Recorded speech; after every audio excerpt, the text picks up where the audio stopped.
Fala galera, nós estamos aqui no mais um Papo com Deus e hoje eu recebo aqui meu entrevistado, o pastor Eli Wenzel, de Mogi das Cruzes. Muito feliz. Pessoal? Muito feliz com a sua vinda aqui hoje.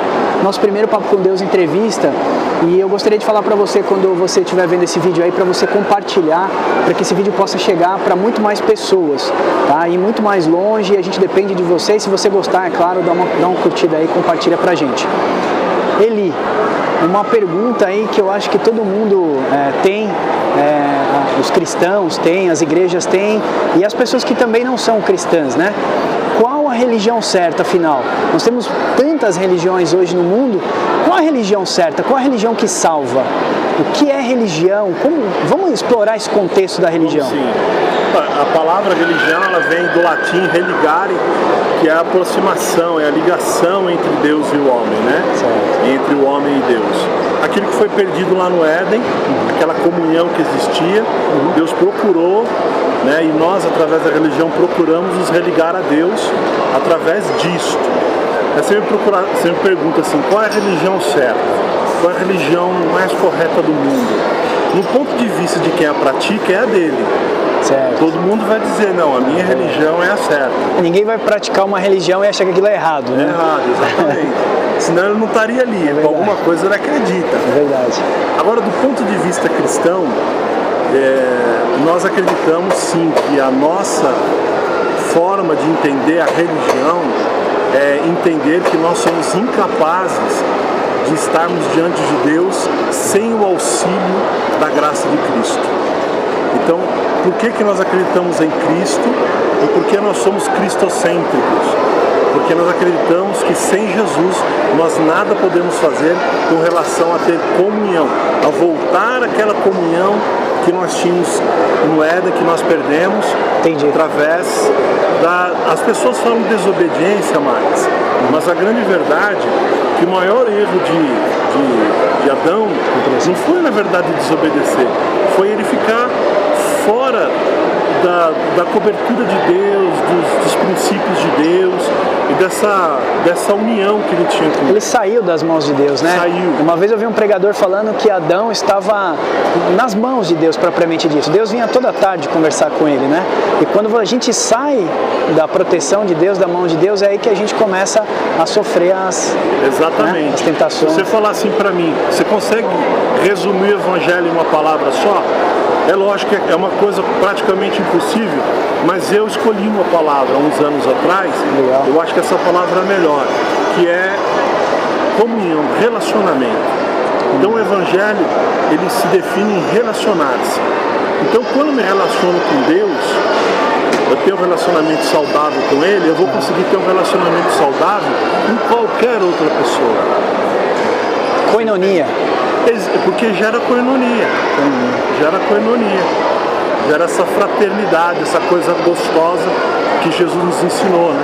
Porque muita gente fala, porque foi abolido os 10 mandamentos, mas a gente não pode esquecer que nós temos 2 principais mandamentos que vão abranger todos os outros, né? Que é a questão de amar a Deus sobre todas as coisas e amar ao nosso próximo. Só que nós temos que ouvir isso daí com atenção, para que a gente não seja pego pelas intempéries da vida, ou por circunstâncias, e acaba achando que tudo aquilo está no mesmo pacote, porque não está. Você sabe de uma coisa que eu sempre gosto de falar? Que muita gente acha que quando você vai para a igreja, os teus problemas acabam. Mas isso não é uma verdade, sabe por quê? Porque você imagina que se você aceitasse a Cristo hoje como seu Salvador, e você não ficasse mais doente, teu carro não fosse mais roubado, você não tivesse mais problema nenhum, então aceitar Jesus não seria por uma convicção do Espírito Santo, mas seria por uma conveniência. Eu vou aceitar Jesus porque eu não vou ter carro roubado, já não vou precisar pagar seguro. Vou aceitar Jesus porque eu não vou ficar doente, já não vou precisar pagar um plano médico e nem gastar dinheiro na farmácia. Eu vou aceitar Jesus porque todos os meus problemas vão sumir, então eu vou aceitar Jesus. É conveniente. É o que o seu Deus pode te dar, o que a sua fé pode te dar. Isso tem muito nas igrejas neopentecostais hoje, que oferece um Deus de troca, né? Você vem até Deus que Ele vai te dar isso, você faz isso que Ele vai te dar aquilo. É uma troca, é uma coisa, eu não sei, mas é muito ligado ao materialismo, né? Exatamente. Depois que que surgiu essa onda do evangelho da prosperidade, então as pessoas elas acabaram se confundindo a cabeça. E sim, é muito erro também de quem está lá em cima falando, né? Sim, sim. Porque é uma mensagem gostosa de se falar, mas porém ela não é real. Ela tem a sua realidade, mas as pessoas só mostram o lado bom disso. Sim. Não mostram o outro lado, que é o lado comum da vida. É o lado que, por exemplo, o apóstolo Paulo, Pedro, todos os apóstolos, sem exceção de nenhum deles, tiveram mortes naturais. A não ser João, que a gente não sabe direito. Mas enfim, todos eles tiveram mortes assim, entre aspas, um pouco violentas, né? Foram os historiadores do primeiro século falaram um pouquinho das suas mortes, né? Porque a Bíblia mesmo não relata. Não relata. Mas eu vi sobre Tácito, Flávio Josefo, eles relatam a morte praticamente de cada um deles. Agora, tem um versículo bíblico que fala assim, né? E nos últimos dias ajuntarão sábios para si, né? Essa sabedoria que a Bíblia fala é para justificar a sua fé, para amortizar os seus desejos, porque eu vejo muitas religiões hoje que pregam uma facilidade.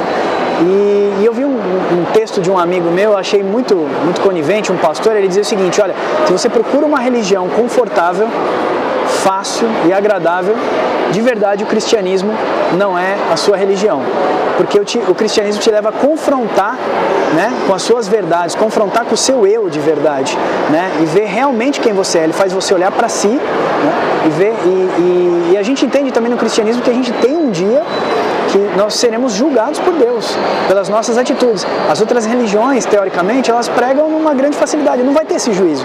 Faz o que você quiser, a vida é sua, liberdade total. O que você acha disso, Eli? Eu acho que a vida não é solta, ela não pode ser solta, independente de religião ou não. Toda pessoa que não tem disciplina na vida e tem uma vida solta, ao Deus dará, então essa pessoa com certeza vai ter vários problemas na vida, principalmente de relacionamento. Então esse é o princípio. A segunda coisa é que Jesus, o que ele nos ensinou? Primeira coisa, ele nos ensinou a negar a nós mesmos. O que é isso? É o fato de você não aceitar mais, de você reconhecer que a sua condição não gera estabilidade espiritual. Certo. Veja uma coisa, Adão, antes da queda, ele tinha duas capacidades, a de não pecar e a de pecar. Certo. Depois que ele peca, nós, através dele, perdemos a capacidade de não pecar mais. Isso já vem no nosso DNA praticamente. Vem, como o próprio salmista Davi diz o seguinte, que ele foi formado, ele foi gerado no pecado. Você entende? Então é uma coisa muito mesclada na alma e a gente não consegue se livrar disso. Então nós precisamos pegar a nossa cruz e negarmos as nossas vontades. Muitas delas são desconexas dentro da palavra. Certo. Então é nisso que a gente tem que procurar hoje. Muitas pessoas, Marcos, é impressionante isso. Mas quem fez coach vai saber o que eu estou dizendo. Tem muita mensagem hoje que são pregadas, que são ministradas, que é coaching puro. É autoajuda. Autoajuda. Não transforma. Não transforma. Motiva as pessoas. A Bíblia diz, lá em Coríntios, Paulo falando, que o amor de Cristo nos constrange. Ah, sim. Você entende? Com certeza. Então, qual que é a minha linha? A minha linha hoje de pensamento, de ideia do Evangelho de Cristo. Evangelho são duas coisas, amor e graça. Quando eu amo a Deus, quando eu entendo o amor de Deus na minha vida, eu entendo que todas as outras coisas me serão supridas. Porque o amor dele está ali, que é o maior poder que existe no universo, é o amor. O amor é a base. Porque foi esse poder que Deus usou para restaurar a terra. Ele podia ter usado todos os poderes, ele é o todo-poderoso, mas ele escolheu o maior deles, que é o poder do amor. A Bíblia diz que Deus amou o mundo de tal maneira, que entregou o seu único Filho, para que todo aquele que nele crer não pereça, mas tenha vida eterna. Então, esse amor nos constrange a viver uma vida santa, viver uma vida reta, viver uma vida digna. A própria palavra diz, aquele que é puro, purifique-se mais. Aquele que é limpo, limpe-se mais. E quem é sujo, suje-se mais. Porque vai se sujar mais. Entendi. Entende? Agora, eu consigo entender uma coisa que você disse aí, que no pecado de Adão, né, nós já somos descendentes, ou seja, nós fomos gerados já no pecado. Isso me faz entender que muitas religiões é o esforço do homem de chegar a Deus. O homem é salvo pela sua condição, pelo seu esforço. E a Bíblia já nos relata ao contrário, né? Que a salvação vem de Deus, a salvação é de cima para baixo e nunca de baixo para cima. Então isso realmente eu consigo agora compreender o que é realmente a salvação em Cristo Jesus. É o esforço de Deus dar o que ele tinha de mais precioso, que era o seu filho, para que salvasse o homem. Então assim, com todo o esforço do mundo, o homem não seria capaz de salvar-se a si mesmo, né? Exatamente. Porque é a religião de Deus. Você me pergunta assim, qual que é a religião de Deus? Eu vou te falar, é cuidar dos órfãos e das viúvas. É fazer com que os filhos e os netos cuidem de uma senhora viúva, já velha. Isso é amor, religião de Deus. Isso é amor. Cuide de um pai, de um avô, de uma avó, que já estão velhinhos e que precisa ter paciência. Porque, velho, a gente precisa ter paciência assim como tem que ter com criança. Como você tem com o Lucas, como eu tive com os meus dois, quando eles eram garotos. Então, essa é a religião de Deus, é essa. É amar incondicionalmente, é amar sem ver a quem. Não tem esse ditado? Sim. Você tem que amar, fazer o bem sem ver quem. Essa é a verdadeira religião de Deus. Legal, legal. E gostei muito da sua presença aqui hoje. Acho que isso engrandeceu bastante o nosso canal. A gente vai tentar gravar mais algumas vezes contigo aí, usar um pouquinho da tua inteligência, da tua bagagem, enfim. Né? Não somos tão distantes de idade assim, mas eu sei que você tem uma bagagem imensa aí na igreja. E a gente gostaria de utilizar isso para trazer um pouco mais de conhecimento para o nosso canal. Te agradeço mesmo, parceiro. Deus te abençoe e até a próxima. Tamo junto, você sabe disso. Amém. E com Cristo, sempre vitória, né? Amém. Sempre juntos.